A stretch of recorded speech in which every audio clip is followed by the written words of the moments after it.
Hey YouTube, Ricoknows here. So I'm actually making all my videos for my fight predictions for the UFC card.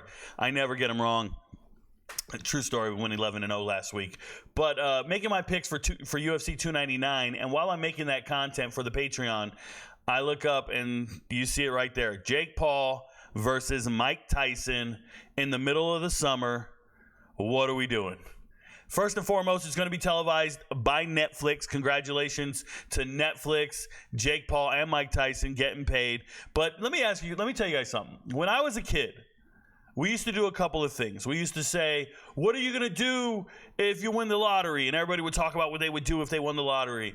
Or, hey, the next car that drives by is yours. The next car that drives by is mine. These are all these games we used to play when you didn't have cell phones and you didn't have tablets and stuff. You just sat around and you used your imagination for the vast majority of your childhood. It was good. It was great. It was innocent, if you will.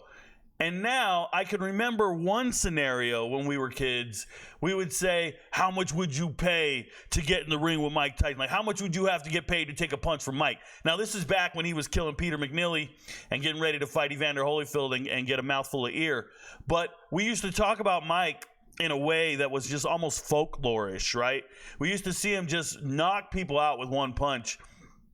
And you can watch ESPN Classic or go to YouTube and watch all the highlights. But Mike Tyson was the most vicious man in the world. And we used to say, how much would it take to get paid? And I think the biggest number we'd say is like $1 million, right? We'd be like, yo, put me in the ring with Mike. I'll take a punch for $1 million, beat my ass, I'm out. Like, you know, I'll be rich. I'll tell all my grandkids how we got paid. And this is how we created this empire, all this stuff. Well, it turns out Jake Paul is about to get a whole ton of money. And I don't think he's going to get rocked by Mike Tyson at all. I think Jake Paul is whooping that ass, and it ain't even funny, bro. He's too young. He's too athletic. He works out every day. The dude is juiced up on some shit we don't even know. He's in his prime, and you're fighting an elderly citizen, bro. Mike Tyson got to be 50-something, right?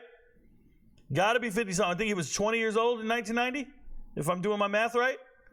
That was 30 years ago. So this man's 50?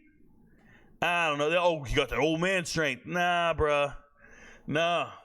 He's getting his ass whooped on Netflix for everybody to see. And that whole childhood dream of what would you do for $1? What would you do for $10? Some of you guys still telling me you'd be in a very alternative porn video for the right amount of money. Yeah. Listen, Jake Paul's getting paid to beat up an old man. That's crazy. Your friends don't know, but Rico knows.